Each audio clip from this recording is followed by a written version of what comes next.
നമ്മൾ മനുഷ്യർ. മനുഷ്യർ തന്നെ മനുഷ്യരെ കൊന്നൊടുക്കിക്കൊണ്ടിരിക്കുന്ന ഒരു സാധനം. അപ്പോൾ മനുഷ്യൻ എങ്ങനെയാണ് ഈ രൂപത്തിലെത്തിയത്, ഇതേ ഭാവത്തിലെത്തിയതെന്ന് നമുക്ക് പരിശോധിക്കാം.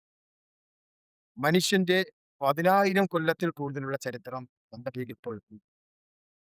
10,000 കൊല്ലങ്ങൾക്ക് മുമ്പ് മനുഷ്യൻ കാടിലും മരുഭൂമിയിലുമായിട്ടാണ് ജനിച്ചത് എന്നതിൽ ഒരു സത്യം. മനുഷ്യൻ ജനിക്കുന്നതിന് മുമ്പ് തന്നെ ഈ ഭൂമി എന്തെങ്കിലുണ്ടായിരുന്നു. ഈ ഭൂമിയിൽ ഒരു അതിഥി പോലെ തന്നെയായിരുന്നു നമ്മൾ എത്തിയത്. ഏതെങ്കിലും മതഗ്രന്ഥങ്ങളുടെ, വേദഗ്രന്ഥങ്ങളുടെ പിന്നിൽ നമ്മൾ പോയാലും നമുക്ക് കാണാൻ കഴിയും.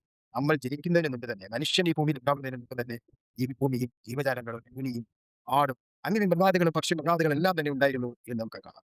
ആറുകളും സമുദ്രങ്ങളും സമുദ്രത്തിലെ മീനുകളും എല്ലാം ഉണ്ടായിരുന്നു എന്ന് നമുക്ക് കാണാൻ കഴിയും. അപ്പോൾ മനുഷ്യൻ അതിനുശേഷമാണ്. മനുഷ്യൻ ഉണ്ടാകുമ്പോൾ അവൻ നഗ്നനായി എന്നും നമുക്ക് കാണാം. അതിനുശേഷം അവൻ ഘട്ടം ഘട്ടമായാണ് വസ്ത്രവും ബാക്കിയുള്ള കാര്യങ്ങളും എല്ലാം. ഇപ്പോഴും ബ്രസീലിലെ ചില കാടുകളിൽ നമ്മൾ ചെന്ന് നോക്കിയാൽ അവിടെ ഇന്നും നഗ്നരായ മനുഷ്യരെ കാണാൻ കഴിയും. അപ്പോൾ പൂർവികർ അങ്ങനെയായിരുന്നു 10,000 വർഷങ്ങൾക്ക് മുമ്പ്. അതിനുശേഷം മനുഷ്യൻ ഘട്ടം ഘട്ടമായി അവന്റെ ബുദ്ധി ഉപയോഗിച്ച് ഈ രൂപത്തിലേക്ക് എത്തി.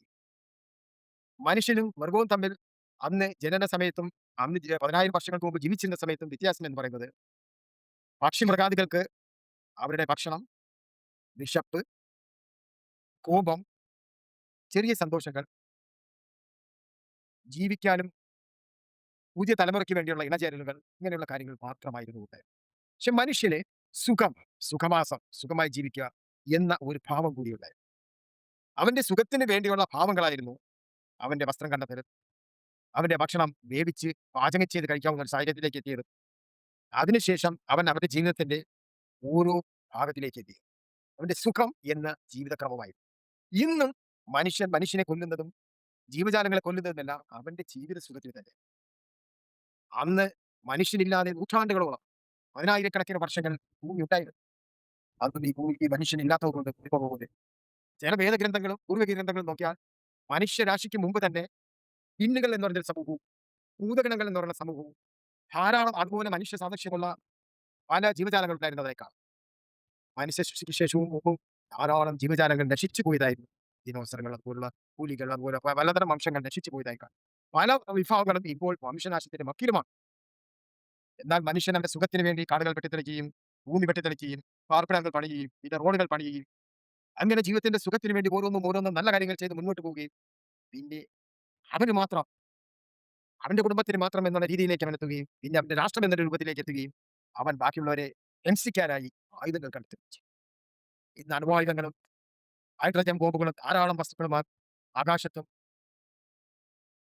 ഭൂമിയിലും ബാക്കിയുള്ള ഗ്രഹങ്ങളിലും സൗരയുധത്തിലെല്ലാം കൊണ്ടുവച്ചിരിക്കുകയാണ്. ഞാനൊരു ബട്ടൺ അമർത്തിയാൽ ആ രാഷ്ട്രം തകരും, ഞാനൊരു ബട്ടൺ അമർത്തിയാൽ നീ തകരും എന്ന രീതിയിലേക്ക്. എന്നാൽ നമ്മൾ ചരിത്രം പരിശോധിച്ചാൽ ഒരു ജീവജാലങ്ങളും നശിക്കാതെ ഇരുന്നിട്ട് നിങ്ങൾ ചിന്തിച്ചു നോക്കൂ. ഈ മനുഷ്യൻ എല്ലാത്തിനെയും ആ മനുഷ്യർ തന്നെ കൊണ്ടുകൊടുക്കുന്ന അവസരമല്ലേ അത്. 6.7 മുകളിലോട്ട് ഒരു 10ഓ 12ഓ പ്രകമ്പനം ഉണ്ടാവുകയാണെങ്കിൽ, ഭൂകമ്പം ഉണ്ടാവുകയാണെങ്കിൽ ഒരുവിധപ്പെട്ട എല്ലാ മനുഷ്യവംശവും നശിച്ചു. അങ്ങനെ മനുഷ്യവംശം നശിച്ചിരുന്നാൽ സംഭവിക്കില്ല. സംഭവിക്കാൻ പോകുന്നത് ബട്ടണുകൾ ഇല്ലാതെ തന്നെ ഈ അണുബോംബുകൾ പൊട്ടും, ഇവയെല്ലാം നശിക്കും, ജീവജാലങ്ങൾ ഓരോന്നായി നശിക്കും. ഇന്ന് നമ്മൾ പണിത് വെച്ചിരിക്കുന്ന ബിൽഡിങ്ങുകളും കെട്ടിടങ്ങളും എല്ലാം പ്രകൃതിയുടെ വികൃതിയായിക്കൊണ്ട് പായലുകളും മറ്റേ വന്നുകൊണ്ടും ജീവജാലങ്ങൾ വന്നുകൊണ്ടും മരങ്ങൾ വന്നുകൊണ്ടും ഈ സിറ്റികളെല്ലാം തന്നെ കാടുകളായി തീരുന്നു. ആ കാടുകൾ വളർന്നു വളർന്ന് വളരെ മനോഹരമായ ഏറൊരു അറ്റ്മോസ്ഫിയറുള്ള ആമസോൺ കാടുകൾ പോലത്തെ ഒരു സിസ്റ്റം വന്നതാണ്. അങ്ങനെ കഴിയുകയും മനുഷ്യവംശം നശിച്ചാൽ വേറെ വരികയോ അല്ലെങ്കിൽ വംശത്തിന്റെ വേറെ കുലം വരികയോ ഒക്കെ ചെയ്യാം. നാം നമ്മുടെ വംശത്തെ നശിപ്പിക്കുകയും ചെയ്യുന്നത്. 10,000 വർഷങ്ങൾക്ക് മുമ്പ് നാം എങ്ങനെ ജീവിച്ചു എന്ന് ഒന്ന് ചിന്തിച്ചാൽ മാത്രം മതി നമുക്ക് അനുസരണയോടുകൂടി ജീവിക്കാൻ. 2, നാം എങ്ങനെ സൃഷ്ടിക്കപ്പെട്ടു എന്ന് ചിന്തിച്ചാൽ മതി. ഒരു മാതാവിന്റെ വയറ്റിൽ 9 മാസവും 9 ദിവസവും 9 മണിക്കൂറും 9 സെക്കൻഡും സുരക്ഷിതമായി എങ്ങനെയാണ് നമ്മൾ വസിച്ചിരുന്നത് എന്ന് ചിന്തിച്ചു വെക്കുക. അതിൽ നിങ്ങളുടെ ഡോക്ടർമാർക്കോ നിങ്ങൾക്കോ നിങ്ങളുടെ മാതാപിതാക്കൾക്കോ ആർക്കെങ്കിലും പങ്കുണ്ടോ എന്ന് ചിന്തിച്ചു വെക്കുക. അതെ, ആ വയറ്റിൽ വിസർജ്യങ്ങളും ബാക്കിയുള്ളതും എങ്ങനെയാണ് സംസ്കരിക്കപ്പെട്ടത് എന്ന് ചിന്തിച്ചത്. നിങ്ങളും ഞാനും എല്ലാം പ്രസവിച്ച് പുറത്തു വരുമ്പോൾ ഒരു സ്വരം മാത്രമേ, ഒരു കരച്ചിൽ മാത്രമേ. ആ കരച്ചിലിനെ ഹിന്ദു മതത്തിന്റെയോ, മുസ്ലിം മതത്തിന്റെയോ, ക്രിസ്തു മതത്തിന്റെയോ, ജൂത മതത്തിന്റെയോ കരച്ചിൽ ഞാൻ കേട്ടിട്ടില്ല ഇതുവരെ. പ്രസവശേഷം ആ കുട്ടി എവിടെ വളരുന്നു, ആ സാഹചര്യം വെച്ച് അതിന് മതം എന്താകുന്നു, ചിലർക്കൊന്നുമില്ല.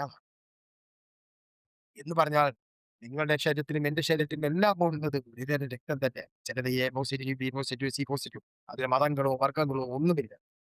രാഷ്ട്രമില്ല, ജാതി.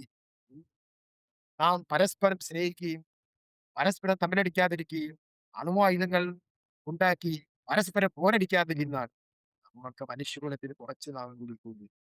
അല്ലെങ്കിൽ ഈ മനുഷ്യകുലം ഇവിടെ നശിക്കുകയും നാം എല്ലാം ഒന്നുമല്ലാതായി പോവുകയും ചെയ്യുന്ന ഒരു സാധ്യത.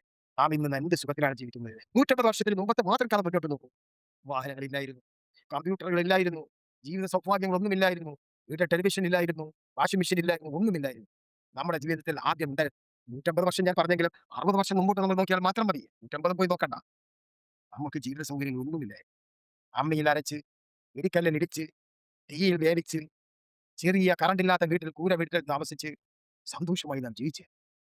നമ്മളിപ്പോൾ കണ്ടുപിടുത്തങ്ങളുടെ മൂർധന്യ ഭാവങ്ങളിലേക്ക് എത്തുമ്പോൾ നമ്മൾ വളരെ സുഖമായി ജീവിക്കുന്ന കാറുകളുണ്ട്, ബൈക്കുകളുണ്ട്, ടിവി ഉണ്ട്, ഒന്നോടൊന്നറിയാൻ മൊബൈലുകളുണ്ട്, ചാർജിങ് സ്റ്റേഷനുകളുണ്ട്, എല്ലാം ഉണ്ട്. പക്ഷേ അതിനനുസരിച്ച് നമ്മുടെ അഹങ്കാരം. അയൽപക്കത്തെ ആൾക്കാർ ഭക്ഷണം കഴിച്ചു എന്ന് ഞാൻ ചിന്തിക്കുന്നില്ല. അയൽപക്കത്തെ ആൾക്കാരുടെ അവസ്ഥയിൽ നിന്നും നാം ചിന്തിക്കുന്നില്ല. അവരുടെ മുമ്പിൽ എങ്ങനെ വെട്ടിപ്പിടിക്കാം, അവരെ എങ്ങനെ ഇറുക്കിക്കൊണ്ട്, അവരെ എങ്ങനെ ബുദ്ധിമുട്ടിച്ചുകൊണ്ട്, അതും കൂടി കുറഞ്ഞ വിലയ്ക്ക് നമുക്ക് തട്ടിയെടുക്കാം എന്ന് മാത്രമാണ് നാം ചിന്തിക്കുന്നത്. മനുഷ്യ, നീ മനുഷ്യനാണ്. മൃഗങ്ങളിൽ നിന്നും മനുഷ്യനുള്ള ഒരേ ഒരു വ്യത്യാസം ആദ്യമേ ഞാൻ പറഞ്ഞു. സുഖങ്ങളുടെ നേരിലുള്ള ഓട്ടം മാത്രമാണ്. അത് മാത്രമല്ല, നമുക്ക് വികാരമുണ്ട്, വിചാരമുണ്ട്, പരസ്പരം സഹകരിക്കാനുള്ള കഴിവുണ്ട്, പരസ്പരം സ്നേഹിക്കാനുള്ള ഒരു കഴിവ്. ഇത് മൃഗങ്ങൾക്കുണ്ടെങ്കിലും നമ്മളുള്ള മറ്റില്ല.